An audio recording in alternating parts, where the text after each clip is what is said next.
এই যে ছাত্ররা যারা মূলত এই বিপ্লবের বা এই গণ অভ্যুত্থানের নেতৃত্ব দিয়েছে, তাদের সাথে জামায়াতে ইসলামের সখ্যতা, জামায়াতে ইসলামের সখ্যতা প্রমাণিত হচ্ছে বা অনেকে প্রচার করছে, এবং অনেকে বলছেন যে এটি জামায়াতে ইসলামের বি টিম, অনেকে বলছে। এখন প্রশ্ন হচ্ছে, এই প্রশ্নগুলো এখন কেন আসছে? মানে এই প্রশ্নগুলো করে আমাদের মধ্যে আরো বিভেদ তৈরি হচ্ছে কিনা, ছাত্রদের সাথে বিভেদ তৈরি করে আপনি যেটা বললেন, শেষে আমরা মানে ফলাফলটা কি হবে? তার কারণ আমি একটা জিনিস বলতে চাই ভাই, সেটা হচ্ছে যে আমি বিশ্বাস করি, এবং এটা আমার বিশ্বাস, আপনিও বিশ্বাস করবেন, যে এদেশের রাজনীতির মেরুকরণটাই হবে এই তরুণদের নিয়ে, এই জেনজিরাই এই মেরুকরণ করবে। তাহলে তারা যদি মেরুকরণ করে, তারাই যদি ভবিষ্যৎ আমাদের রাজনৈতিক কি বলে নেতৃত্ব হয়, তাহলে তারা যেটা আপনি বললেন যে তাদের এই ঘোষণাপত্র নিয়ে কেন টালবা না, তাদের সাথে এত কনফ্লিক্ট করার কি দরকার, তাদের সাথে তাদের প্রত্যেকটি কথাকে পাত্তা না দেওয়া এবং বিরোধে জড়িয়ে যাওয়া, এটি কি মানে আমরা কোথায় নিয়ে যাচ্ছি? মানে দ্বন্দ্বটা হলে ফলাফলটা কি হবে মনে করছি? যে কথাটা আপনি বললেন যে কেউ কেউ বলছে এটা জামাতের বি টিম, আমি তর্কের খাতিরে ধরে নিলাম এটা জামাতের বি টিম। হ্যাঁ, তাতে আসে যায় কি এই মুহূর্তে? কারণ কানায় চায় চোখ, এই চোখটা কে দিল না দিল দ্যাট ইজ ইমেটেরিয়াল। এক্স্যাক্টলি। আজকে আমরা যে সরকারটাকে সরাইতে চাইছিলাম, সেটা যদি জামাতের লোক জামাতের বি টিম সেজেও করে, তাতে সমস্যাটা কোথায়? সমস্যা নাই, সে তো সরছে। এখন তারা কি করে সেটা আমরা বিবেচনায় নিব। যেমন ধরুন, এই ঘটনার পরে অনেক মাজার ভাঙা হয়েছে, আমি সিভিয়ারলি অপোজ করি। কেন করি? আমার জানা মতে কেউ কেউ বলে ইসলামে মাজার নাই, you are nobody to give the judgement, number 1।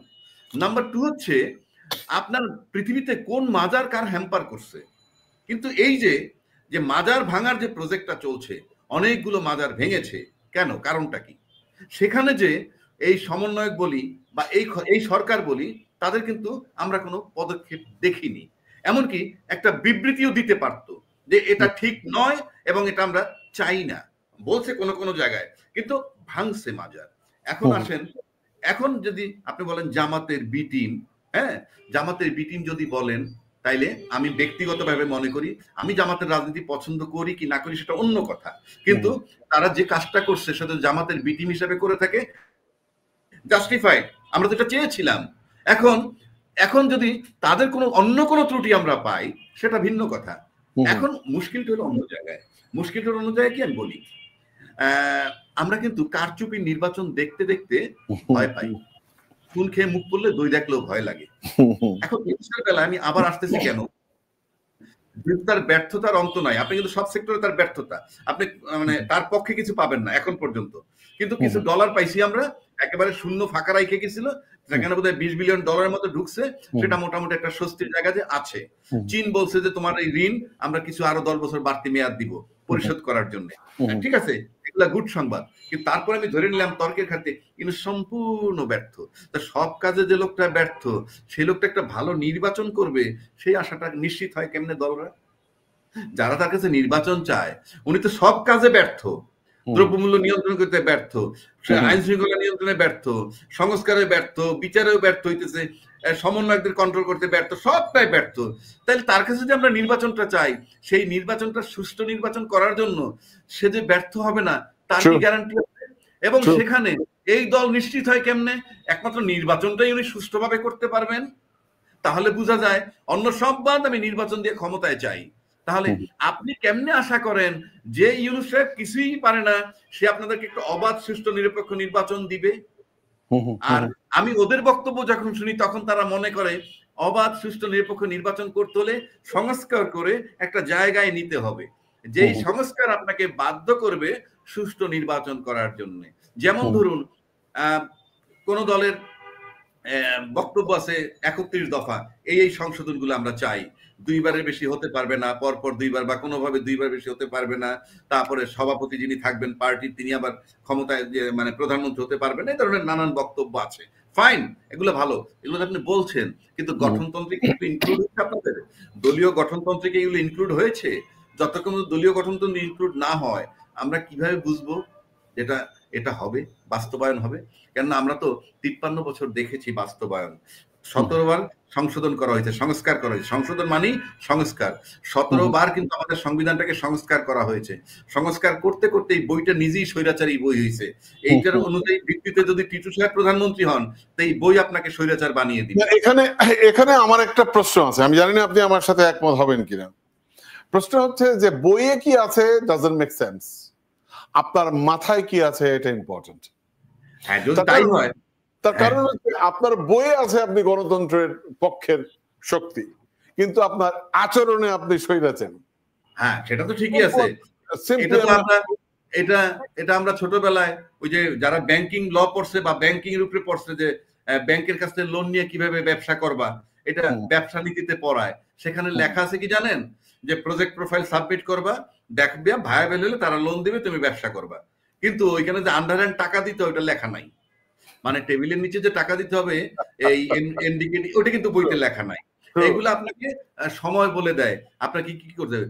ওই জায়গায় যদি যান তাহলে তো কোনো বই লাগে না, যদি আপনার বিবেক কাজ করে। আচ্ছা, আমি আপনাকে বলি, আমরা বলি ব্রিটেনের কোনো লিখিত দলিল নেই, তাহলে ব্রিটেনে গণতন্ত্র নেই। এইটা এখন ব্রিটেনের কথাটা বললেন, ছোট্ট নাটক 1 মিনিট বলি নাটকের কথা। বাপ মা পাঠাইলো জমি টমি বিক্রি করে পোলাকে, কি তুমি বিলাত যাও ব্যারিস্টারি পড়ে আসো। উনি 3-4 বছর ঠন ঘুরে গেই না চলে আসছে। আসার পর বাপ মা গালাগালি করে, লেখাপড়া তার হয় নাই। তো ঘরে বসে একদিন মানে হঠাৎ করে শুনে তার বাবা হত্যা মামলায় পড়ছে। তো হত্যা মামলায় পড়ছে এবং একটা লোক সে হত্যা করছে তার প্ল্যান মোতাবেক। কোন রকম ক্লু পায় না পুলিশ। শেষ পর্যন্ত পুলিশ ক্লু পাইলো ওই ছেলেটার কাছ থেকে, যে লন্ডন থেকে ফেরত আসছে 4 বছর পর।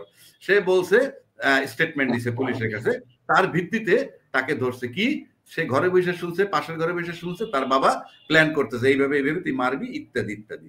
তার ভিত্তিতে তার বাবার মৃত্যুদণ্ড হয়। তখন কোর্টে যখন সাক্ষী দিতে যায়, তখন তার মা বলছে, এর লেগে নি তোরে বিলাত পাঠাইছিলাম বাপের বিরুদ্ধে সাক্ষী দেওয়ানোর লেগে। কয় মা, বিলাত গিয়ে তুই একটা জিনিসই শিখছি, মিথ্যা না বলা।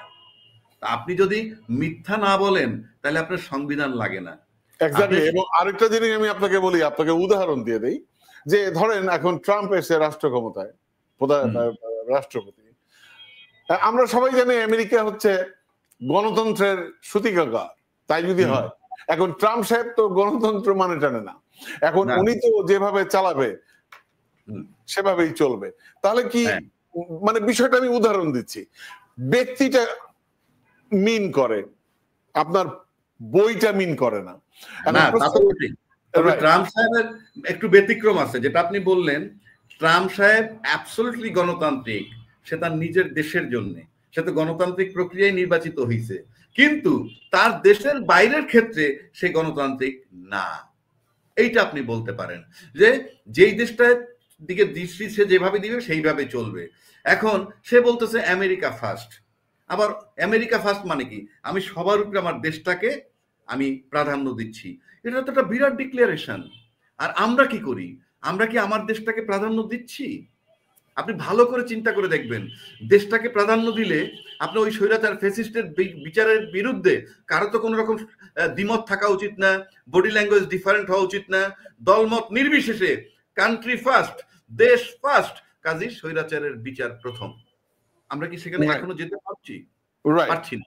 আমরা যে প্রশ্নটা আপনাকে করেছিলাম, যে আমাদের আমরা যে সংস্কারের কথা বলছি, এবং আপনি খুব ব্যাপকভাবে বললেন সংস্কার, ঠিক আছে, কিন্তু আমার কাছে মনে হয় যে সংস্কারের আগে যেই জিনিসটি খুব জরুরি দরকার, যেটি আমি এর আগে বললাম, যে আমাদের মানসিকতার সংস্কার এবং রাজনৈতিক দলগুলোর সংস্কার। রাজনৈতিক দলগুলোকে একটি নিয়মের মধ্যে আনতে হবে। এখন আপনি রাজনৈতিক দল করেছেন, আপনি রাজনৈতিক একটি দোকান বানিয়েছেন, সেই দোকানে আপনি বাণিজ্য করেন, সেই দোকানকে নিয়ে আপনি আপনার সেই দোকানের কিছুই নেই। এখন প্রশ্ন হচ্ছে যে এভাবে একটি গণতান্ত্রিক রাষ্ট্রে আপনি যেটা বললেন যে একটি দল বা কিছু কেউ কেউ নির্বাচন নিয়ে পাগল হয়ে আছে, আপনি নির্বাচন করলেন, আপনি কোনো কিছু সিস্টেমের মধ্যে আনলেন না, আপনার খোদ আপনার রাজনৈতিক দলের সিস্টেমের মধ্যে নাই।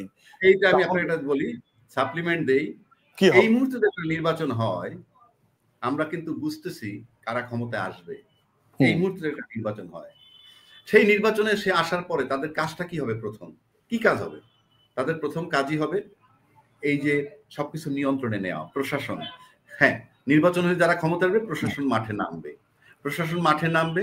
এবং এই যে নতুন দল যারা, এই নাগরিক কমিটি বলেন, এই ছাত্র বৈষম্য বলেন, যাদের জামাতের বি টিম বলা হয়, তাদেরকে কিন্তু দমন করতে হবে। এবং এই মুহূর্তে নির্বাচন করে কি ক্ষমতা, সেটা করতেই হবে। আর সেটা করতে লাগবে কাকে? প্রশাসন। প্রশাসন কিন্তু মাঠে নামবে। কেন নামবে? কি শর্তে নামবে? যে পতিত সরকার যারা আছে দেশে তাদেরকে কিন্তু ছাড় দিতে হবে। এগুলো প্রকাশ পাবে না কোনোদিন, ছাড় দিতে হবে। যদি ছাড় দেয় তাহলে কি হবে? প্রশাসন কোঅপারেট করে টিটু সাহেবকে দমাইলো, রাজ্জাকি সাহেবকে দমাইলো, যারা সমন্বয়ক বা তাদেরকে ইয়ে করে দমাই দিল। দমাই দেওয়ার পর কি হবে?